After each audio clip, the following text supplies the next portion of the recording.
Good evening, Mr. Bond fans, and welcome once again. If you saw my previous Bond book review for Moonraker, then you'll know that I had a great time with that novel. It's been my absolute highlight of this book series so far, so after I finished reading that, I went straight into Diamonds Are Forever. I was super hyped, I was really ready, keen, eager for a new Fleming Bond adventure, and this review is largely going to revolve around the fact that it disappointed me massively. So to talk a bit about the plot, Bond is back in the United States, which I'm starting to think is a bad omen after not liking Live and Let Die very much, as every time Bond goes to America a reason I should be afraid of reading one of these books. But yeah, Bond is sent over to the US by M to infiltrate a diamond smuggling ring and suss out who's in charge and make his way to the top of the chain.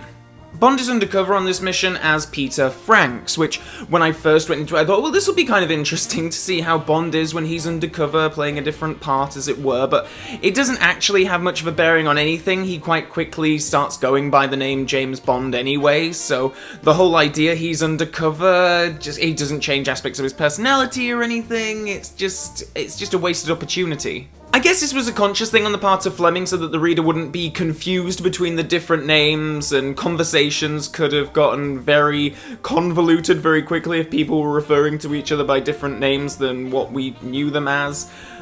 Seeing as there are so many damned characters in this story. Much of the bulk of the book is Bond going from gangster to gangster as he works his way along the chain of people in this particular ring. And unlike previous Bond stories, there isn't really, like, a main egomaniacal villain in this story. I mean, well, there's a couple of guys, Jack and Serafimo Spang, who are running the operation, but they don't have a great presence in the story, nor are they exactly built up to with much anticipation. When Bond eventually, spends all of his time, getting to the top of this chain to get to them, it's just kind of like, oh, okay then, cool.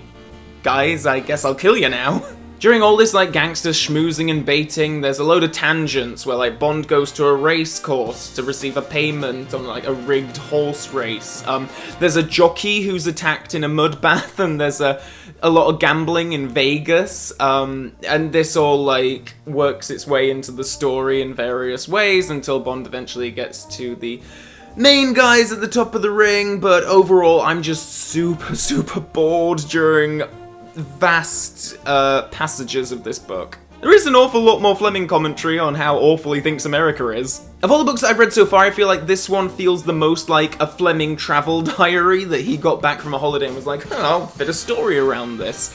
The one bit that made me just this is probably the low point of the series so far for me, and if we never hit this depth again, I will be completely fine. But Bond is in Las Vegas airport, and he sees one of those oxygen mask things where you put them on and you breathe in pure oxygen, and he's just oh, what's this? Let me go and try this on. And then it's and then Bond put it on and had an experience and blah blah blah, and it's just oh my god, really, we're at that level of just absolutely pointless detail. I mean, there is one very small narrative development that takes place as a result of Bond using that oxygen mask. They talk about how he let his guard down because he was high on the oxygen or whatever.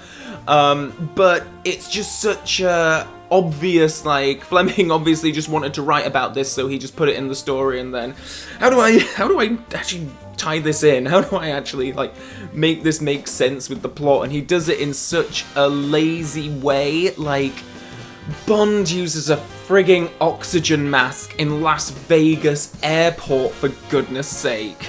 In between all the travel logging, Bond meets diamond smuggler Tiffany Case, who he, properly falls in love with, and she eventually helps him escape from the villain's lair. The villain's lair is really cool, by the way. It's this ghost town, this, old, western relic outside of Las Vegas, and it's called Spectreville, which is pretty awesome. The pair escape on one of those railway pushcar things, what you see in old movies, you have the thing in the middle and two characters, like, pump it and move along.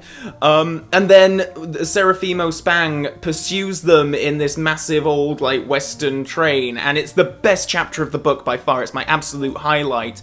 That action sequence is actually genuinely quite intense and enjoyable to read, and because that scene hasn't been replicated in any film version or any other adaptation that I've seen or come across anyway, it actually made it quite exciting, because I was like, I didn't know how this was going to end. But of course, Spang is defeated, and Bond and Tiffany board the RMS Queen Elizabeth from New York to travel back to London, and we have some really interesting and insightful dialogue scenes between the two of them, as they really do genuinely fall in love with each other. I think, I've complained about Fleming's writing for female characters in the previous books, but Tiffany's, like, really cool. I really genuinely like Tiffany. I think she's my favourite of the Bond book girls so far.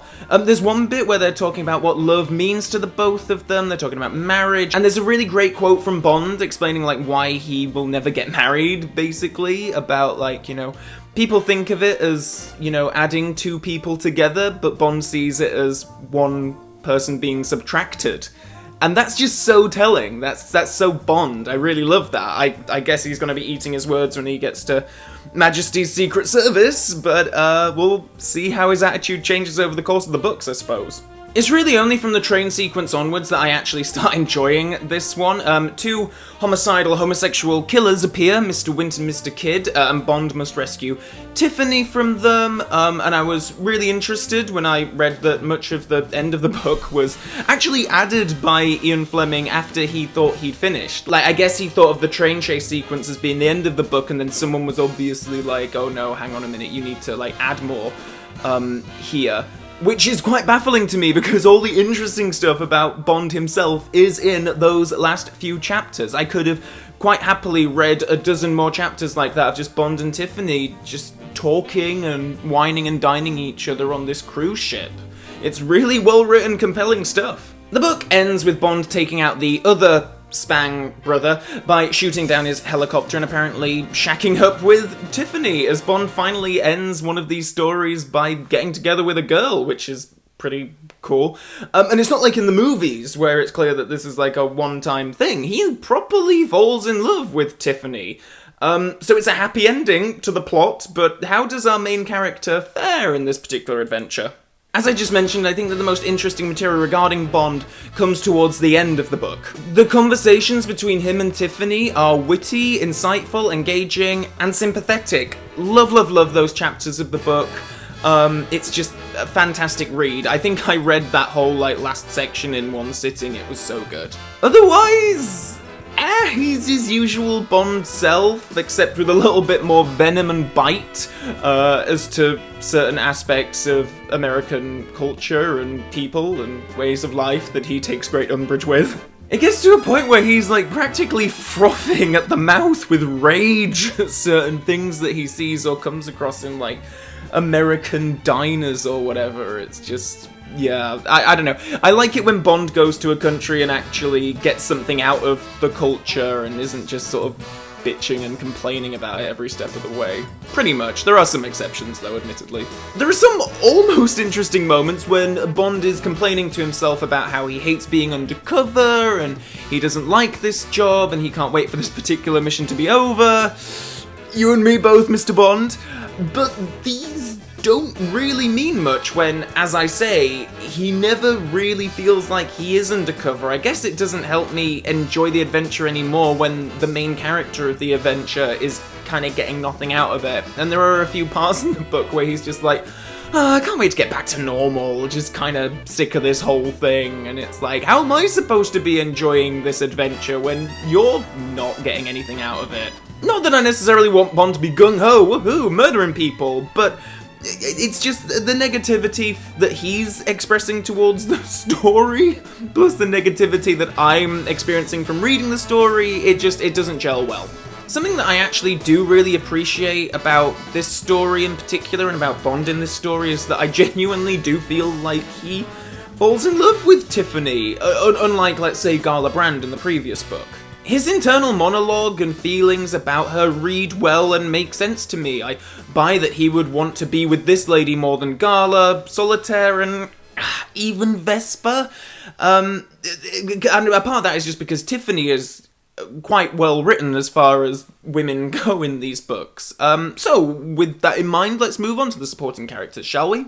Tiffany Case is, of course, our main supporting character in this particular adventure, and she's presented very similarly to how she is in the movie version, in broad strokes. She's got a smart mouth and presents as very tough, but there's a vulnerability underneath that. She's had a tough upbringing, spent much of her youth in a brothel and was gang raped, and as such developed a hatred of men. Of course, though, Bond turns up and she starts to develop feelings for him, and it's these feelings which eventually lead her to switch sides. Despite Tiffany being blonde in the book, I couldn't help but picture Jill St. John with all of her ginger hair in my mind when I was reading this character. I just really like Tiffany, and I think she is the best written female character of the series so far. And granted, some of her dialogue is quite hackneyed, I guess, and definitely doesn't sound authentic. I'll be surprised if I ever read a Fleming written American character that sounds like an actual American, but somehow her character does just shine through. I can see why Bond would fall in love with this lady, and that's a pretty big compliment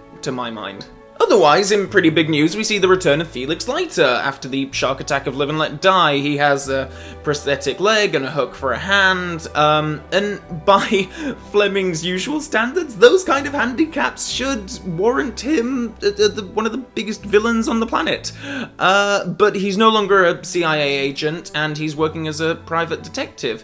He's fine here. Him and Bond have some nice banter, and you really get the sense that the two of them are good friends by this point. And some of those exchanges between him and Bond are quite nice, and whatever, he's a good, they have a good back and forth, I suppose, but he does kind of pop up just as and when it's convenient for him to do so in the story.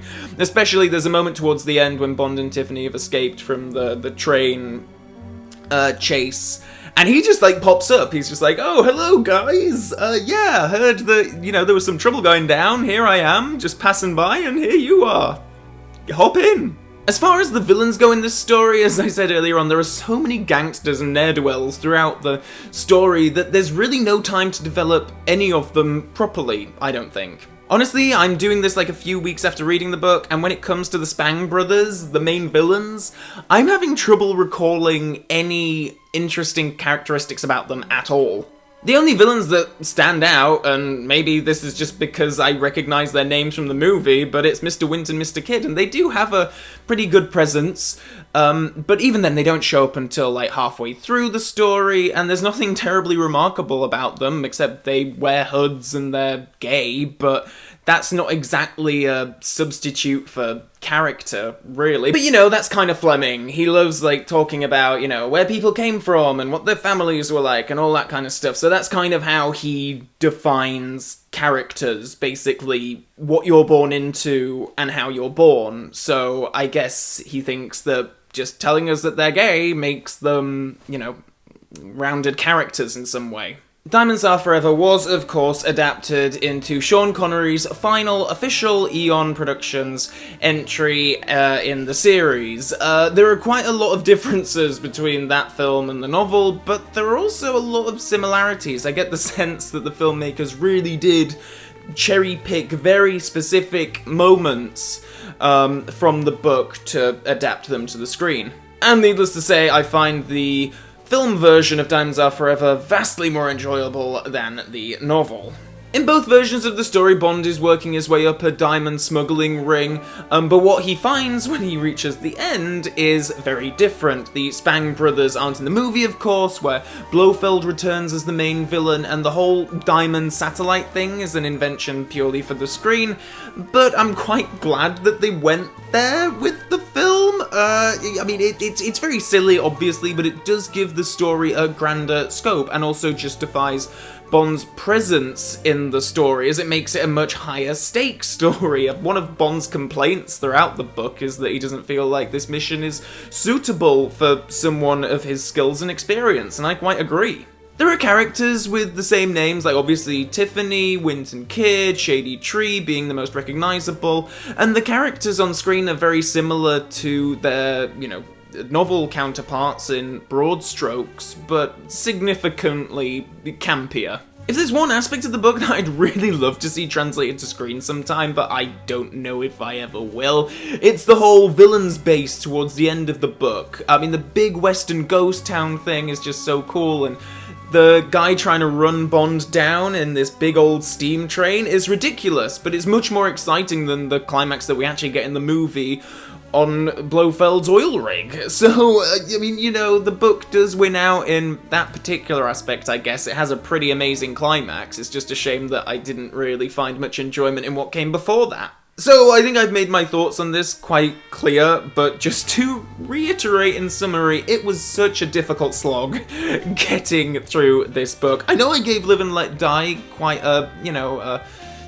fairly unflattering review, but this was just so much worse. I just found myself bored through the vast majority of it, and when Bond and Felix are at the races, like, and they're talking about the fixed odds and all this kind of stuff, and Bond's just going from gangster to gangster, complaining as he goes, and then even on board the boat with Tiffany at the end of the, and those sequences I quite liked. He, you know, Fleming can't help but write about some really convoluted, like, gambling thing regarding the ship.